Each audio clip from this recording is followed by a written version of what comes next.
So you're wondering how to get rid of belly fat, huh? Well, I've said it before and I'll say it again, there's no such thing as spot reducing when it comes to weight loss. Translation, you can't specifically lose belly fat, for example, without also losing the fat in, say, your butt or boobs. Still, there's a certain allure to losing belly fat that goes way beyond looking good in a crop top. Visceral fat, a type of fat that lies deep inside your abdomen and surrounds your internal organs, is linked to a whole slew of terrifying health problems like heart disease and type 2 diabetes, according to the Mayo Clinic. Even scarier, according to the National Heart, Lung, and Blood Institute (NHLBI), your risk of those health issues increases even more if your waist size is greater than 35 inches for women and 40 inches for men. So yeah, the reasons to lose belly fat go way beyond your desire for six-pack, okay, fine, two-pack abs.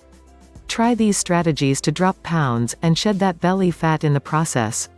1. Move as much as you can. Running, biking, or swimming, basically anything that gets your heart rate up and makes you sweat will help reduce visceral fat. Noam Tamir, C.S.C.S., founder of TS Fitness, also says that metabolic resistance training and high-intensity interval training is a solid way to reduce fat all over, including belly fat. These types of exercise help to burn calories during the workout, and they also give you that after-burn effect, he says. Plus, they help to change your body composition by increasing your muscle mass. Research backs up the big fat loss benefits of HIIT. A 2017 meta-analysis in the journal Sports Medicine found that working in all-out bursts, followed by rest periods, especially while running, reduced fat, including abdominal fat. 2. Eat more protein. You know you're supposed to eat more protein to lose weight, but you might not know exactly why. Well, it actually has to do with how your body handles insulin. Your body starts to produce more insulin as you age, since your muscle and fat cells aren't responding to it properly, explains Louis Aron, MD, director of the obesity clinic at Cornell University. This is what's known as insulin resistance. Basically, when your body doesn't respond well to insulin, it actually makes more of the stuff, according to the National Institute of Diabetes and Digestive and Kidney Diseases. And that can lead to fat storage, especially around the middle of your body. That's where protein comes into play. A diet high in protein may protect you against insulin resistance, says Aron. Zaratsky suggests choosing lean cuts of meat and opting for poultry and fish to get your fill of protein. An even better option, plant-based proteins, like beans and lentils, which also serve up fiber and healthy carbs. 3. Add more healthy fats to your diet. Think olive oil, unsaturated fat, instead of butter, saturated fat.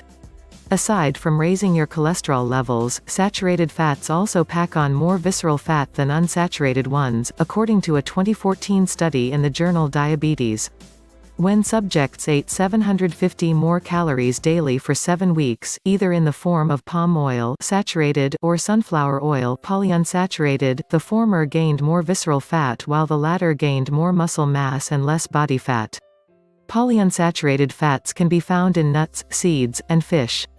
Plus, foods with fat taste good and feel good, so you get that satiety and enjoyment of a meal, says Zaratsky.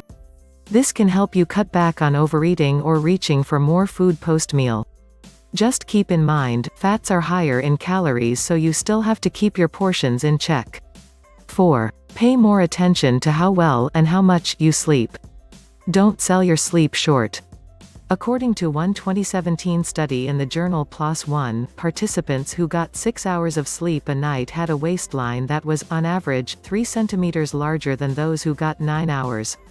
Keeping a sleep schedule can also help reduce belly fat. Women who wake up and go to bed at the same time each evening have lower levels of body fat, according to a recent Brigham Young University study. And yet another study, from 2018, published in the American Journal of Physiology, found that just one night of little sleep can mess with your body's metabolism. So even if you skip a night of rest during the week, the weekend won't make up for it. 5. Don't skimp on the fiber. Both Tamir and Zaratsky suggest eating more soluble fiber to keep you fuller for longer, which keeps you from overeating. Foods high in fiber slow your digestion and can help you manage hunger, Zaratsky says. In a 2012 study in the journal Obesity, subjects who increased their soluble fiber intake by 10 grams a day, the equivalent of 2 small apples, 1 cup of green peas, and 1/2 cup of pinto beans, reduced visceral fat by 3.7% after 5 years. Even more, participants who also engaged in moderate physical activity, exercising vigorously 2 to 4 times a week, experienced a 7.4% decrease in visceral fat over the same period of time. 6. Remember to find some balance. Losing belly fat shouldn't mean strict dieting or deprivation.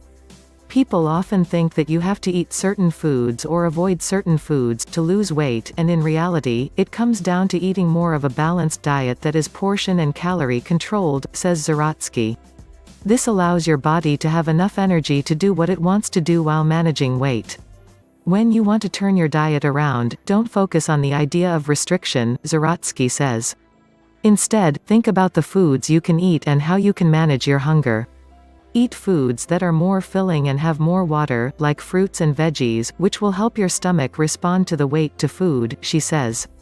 Plus, they're low-cal and you still need that calorie deficit to drop belly fat.